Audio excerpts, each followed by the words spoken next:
Block home design, don't get blindsided. Thinking of building with blocks, they're strong, they're versatile, and let me tell you, they can be pretty darn efficient, and there's always a but, right?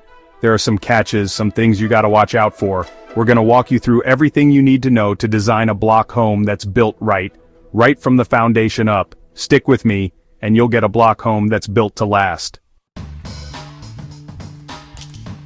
Choosing your blocks. It's not all created equal. Alright, first things first, we gotta talk about the blocks themselves. You've got concrete blocks, the workhorse, good old reliable. They're tough, they're fire resistant, and they pack a punch when it comes to strength. Then you've got the new kid on the block, literally. Aerated concrete blocks, or AAC. Think of them as the lightweight champ. Great for insulation, easy to work with, but a bit more delicate. You gotta treat them right. And then there's the budget-friendly option, cinder blocks. Not as fancy, but they get the job done, especially for foundations and retaining walls. Now, choosing the right block isn't just about your wallet, it's about your climate too. See, in colder climates, you're gonna want something with good insulation, something like those AAC blocks I mentioned. Hot and humid, concrete blocks with proper insulation will do the trick.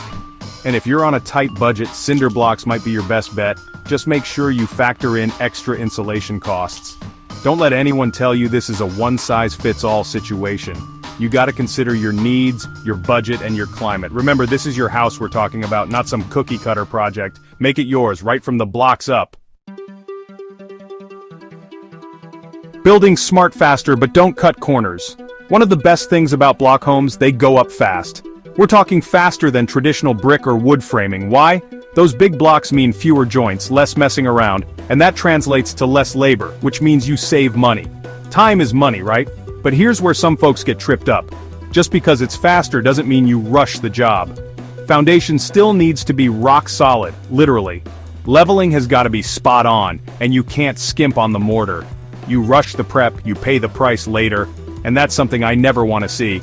And speaking of not cutting corners, let's talk about the mortar. You want a good, strong mix. Something that'll stand the test of time. Don't be afraid to get your hands dirty, mix it up yourself, make sure it's consistent. And when you're applying it, make sure those joints are full. We don't want any air gaps, no sir. That's just asking for trouble down the road.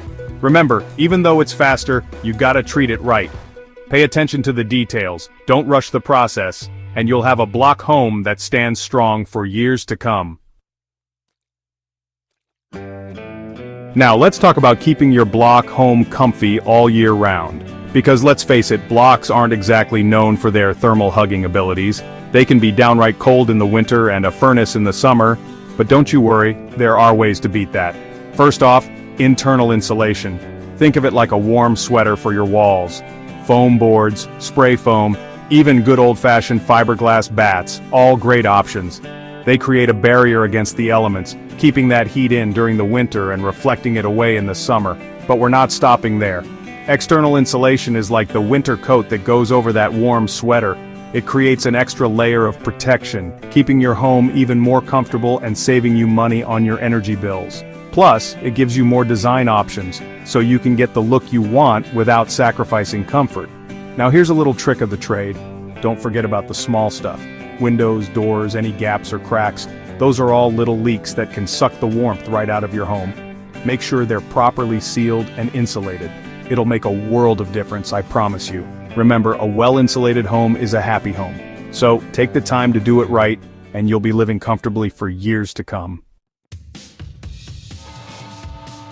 Listen, I love blocks, but they aren't magic. They need some help to stand tall and strong, especially if you're going multi-story or you're in an area prone to, let's say, a little excitement from Mother Nature. That's where structural reinforcement comes in. First things first, steel rebar. Think of it as the backbone of your walls. It gets embedded right into those concrete cores, tying everything together and adding serious strength. And don't even get me started on those filled cores.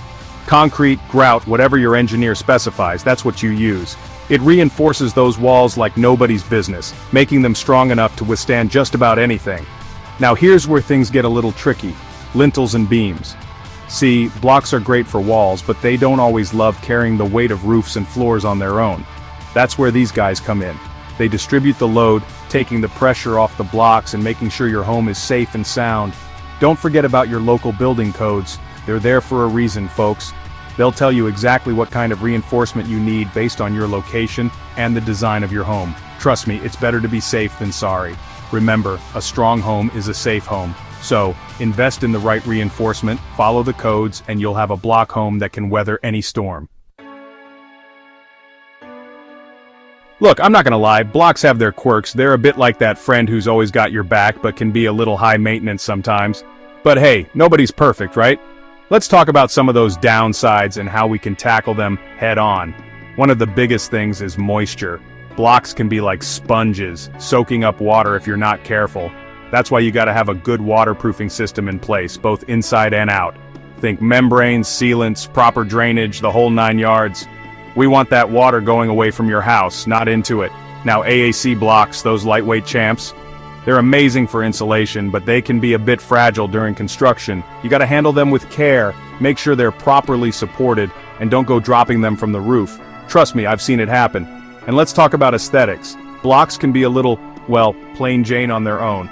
But the good news is, they're like a blank canvas. You can get creative with finishes, stucco, brick veneer, siding, the possibilities are endless. Make it your own, personalize it, and you'll have a block home that's both beautiful and built to last. Remember, every material has its pros and cons. The key is to understand those downsides and take steps to mitigate them. With a little planning and attention to detail, you can overcome those challenges and have a block home that you're proud to call your own. So, there you have it, everything you need to know to design and build a block home that's strong, efficient, and built to stand the test of time. Remember, it's all about choosing the right materials, understanding the process, and not cutting corners. Do your homework, find yourself a contractor who knows their stuff, and don't be afraid to ask questions. This is your home. Make it a good one.